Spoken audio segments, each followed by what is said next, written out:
जय श्री कृष्ण सभी को। आप सभी का एस्ट्रो गैलेक्सी प्लेटफॉर्म पर बहुत बहुत बहुत स्वागत है। आज के इस विषय में, आज के वीडियो में मैं आपके साथ एक बहुत ही महत्वपूर्ण जानकारी शेयर करना चाहता हूँ। आप में से बहुत सारे लोग अपने घर में किसी विशेष त्यौहार पर या किसी विशेष तिथि पर यज्ञ अनुष्ठान अवश्य करवाते होंगे, लेकिन क्या आपको ज्ञात है कि यज्ञ अनुष्ठान के अंदर किस प्रकार के पात्रों का प्रयोग करना शास्त्रों में बताया है? यज्ञ की जब हम आहुति देते हैं, जब हम घी की आहुति देते हैं, जब हम पूर्णाहुति देते हैं, जब हम वसोरधारा की आहुति देते हैं, तो हमें किन पात्रों का यूज करना चाहिए, उनकी बनावट कैसी होनी चाहिए? क्या बाजार से हम एक तांबे का चम्मच खरीद के या अपने घर से ही कोई चम्मच उठा के उससे हम घी की आहुति दे रहे हैं, क्या ये सही है? तो इसी विषय में मैं आज आपके साथ एक बहुत ही महत्वपूर्ण जानकारी शेयर करना चाहता हूं कि यज्ञ अनुष्ठान के अंदर किस प्रकार के पात्रों का यूज करा जाता है। यज्ञ के पात्र कौन कौन से होते हैं, तो इस वीडियो को आप अंत तक देखिएगा। मैं एक एक पात्र से आपका परिचय कराऊंगा और उसका उपयोग क्या है वो मैं आपको समझाऊंगा। कभी भी यज्ञ में चम्मच का यूज नहीं करा जाता। कभी भी यज्ञ में एक अशुद्ध लकड़ी के द्वारा निर्मित किसी पात्र का यूज नहीं करा जाता। कभी भी यज्ञ में तांबे का या पीतल का जो आप श्रुक देखते हैं, जिसे आप चम्मच समझते हैं, वैसे शास्त्रोक्त उसका जो नाम है वो है श्रुक। कभी भी तांबे और पीतल का श्रुक यूज नहीं करा जाता। तांबे का हम शांति कर्मों में यूज करते हैं, बाकी पीतल का वर्जित है। किसी भी अन्य कर्म में, जैसे आप किसी देवता के लिए यज्ञ कर रहे हैं तो तांबे का भी वर्जित है। सिर्फ नवग्रह शांति इत्यादि में तांबे का यूज कर सकते हैं। तो यज्ञ के पात्र हैं कौन कौन से, एक एक करके मैं उन पात्रों से आपका परिचय कराता हूं। सर्वप्रथम यहां पर एक पात्र मैं आपको दिखा रहा हूं। ये यज्ञ का मेन पात्र है।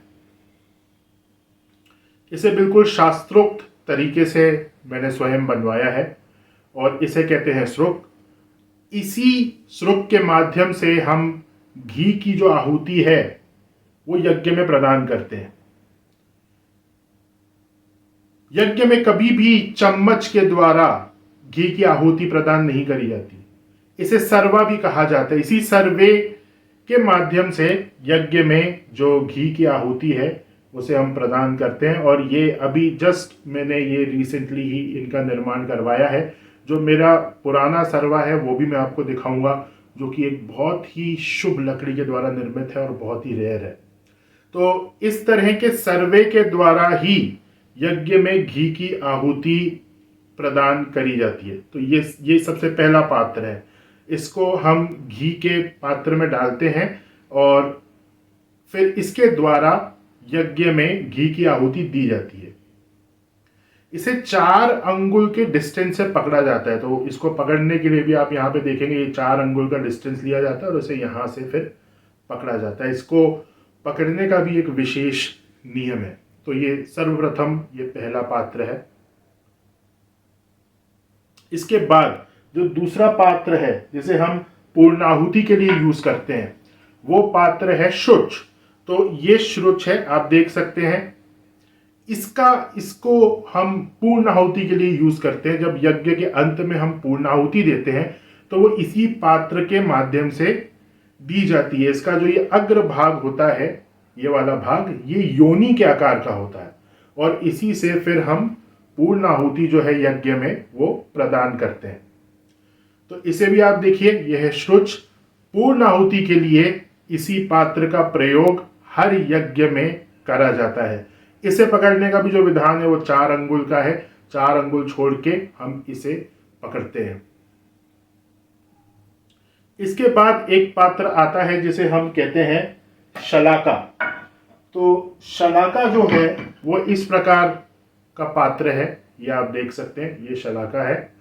और ये जो शलाका है इसका जो यूज है यज्ञ में, वो यज्ञ की जो भस्म है उसे निकालने के लिए करा जाता है। यज्ञ की भस्म से हम स्वयं को तिलक करते हैं, भगवान को तिलक करते हैं, वही भस्म धारण करी जाती है। रुद्राभिषेक में जो भगवान शंकर के ऊपर भस्म का श्रृंगार करा जाता है वो उसी भस्म के द्वारा करा जाता है, बाजार से भस्म खरीद कर नहीं। तो उस भस्म को निकालने के लिए इस पात्र का प्रयोग करा जाता है। और इनकी लेंथ, बाकी सारी चीजें जो है वो भी शास्त्रों में वर्णित है, उसी विधि के अनुसार आपको ये बनवाना होता है।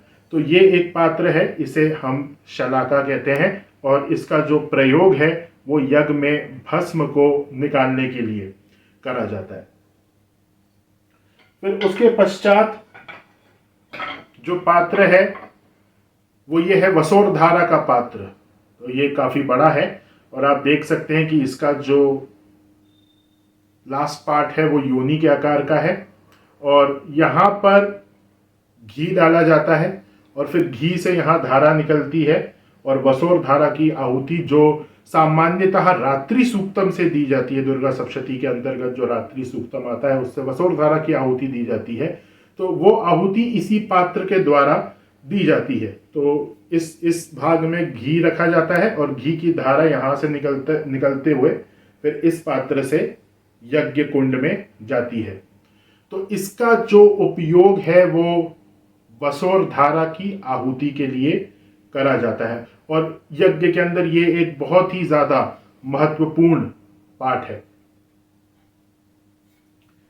इसके बाद जो दो पात्र हैं उन्हें कहते हैं प्रणिता और प्रोक्षणी।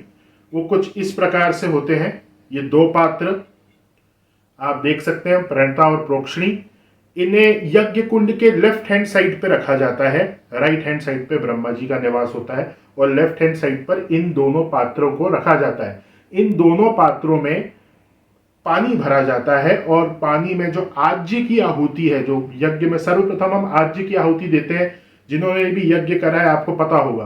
तो यज्ञ के साइड में पानी भर के इन पात्रों को रखा जाता है और घी की एक बूंद हम यज्ञ कुंड में स्वाहा के साथ हम डालते हैं और फिर वही जो सरवा है उसमें जो घी बचा हुआ है उसमें आज्य की आहुति हम इन दोनों पात्रों में देते हैं पानी के अंदर।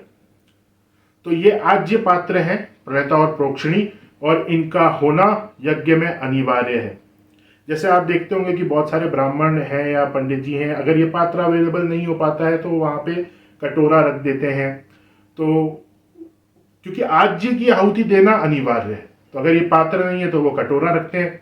ठीक है, आपके पास नहीं है, लेकिन अगर आप प्रॉपर यज्ञ करना चाहते हैं तो कोशिश करिए कि आपके पास शास्त्रोक्त विधि के द्वारा बना हुआ ये आज्य पात्र अवश्य हो। अब इसके बाद ये पात्र अभी मैंने स्वयं इनको मैंने बनवाया है एक शास्त्रोक्त विधि के अनुसार, लेकिन जो मेरे पुराने पात्र हैं वो भी मैं आपको दिखाता हूँ। ये एक बहुत ही रेयर लकड़ी के द्वारा इनका निर्माण हुआ है। तो ये सरवा है, आप देख सकते हैं। ये मैंने बहुत सारे यज्ञ अनुष्ठानों में इसका यूज़ करा है और यहाँ पे निशानी के लिए एक रक्षा सूत्र यहाँ पे हमने बांधा हुआ है ताकि हमें पता चले कि 4 अंगुल का डिस्टेंस कितना है और फिर फटाफट इसको पकड़ के आहुतियाँ प्रदान करी जाए। और मैं इसी सर्वे का यूज़ करता हूँ ऑलमोस्ट सारे यज्ञों में, क्योंकि ये एक बहुत ही रेयर सर्वा है। और इसके साथ साथ ये भी एक बहुत रेयर श्रुच है और मैं स्वयं इसी का यूज़ करता हूँ। जो नए पात्र हैं उनका यूज़ मैं अभी नहीं कर रहा हूँ, क्योंकि ये एक बहुत ही ऑस्पिशियस लकड़ी के द्वारा इसका निर्माण हुआ है, बहुत ही शास्त्रोक्त विधि से। हालांकि इन पात्रों का भी शास्त्रोक्त विधि से निर्माण हुआ है, लेकिन ये ज़्यादा मेरे लिए ऑस्पिशियस है। अब मैं आपको ये बताना चाहता हूँ कि किस तरह के पात्रों का, किस तरह के चम्मच का यूज़ नहीं करना है यज्ञ में। तो आप यहाँ देख सकते हैं, एक मेरे पास ये चम्मच है यहाँ पे और ये पीतल का चम्मच है। इस प्रकार के चम्मच आपको बाजार में मिलते हैं या किसी और लकड़ी के आपको मिलते हैं जो कलर कोटेड लकड़ी होती है। तो वो चम्मच आपको बिल्कुल भी यूज़ नहीं करने हैं, ना स्टील का, ना तांबे का, ना पीतल का। इस प्रकार का चम्मच यज्ञ में इसका यूज करना वर्जित है, इसका यूज नहीं करा जाता।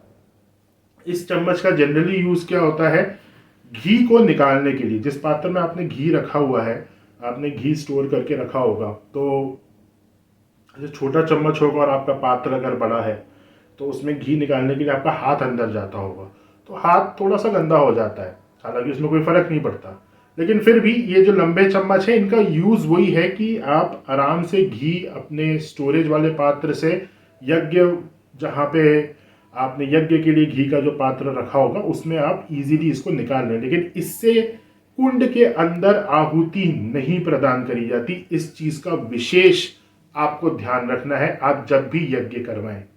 और मैं आपको एक और जानकारी यहां देना चाहता हूं कि कभी भी लोहे के और एल्यूमिनियम के कुंड में यज्ञ नहीं करना है।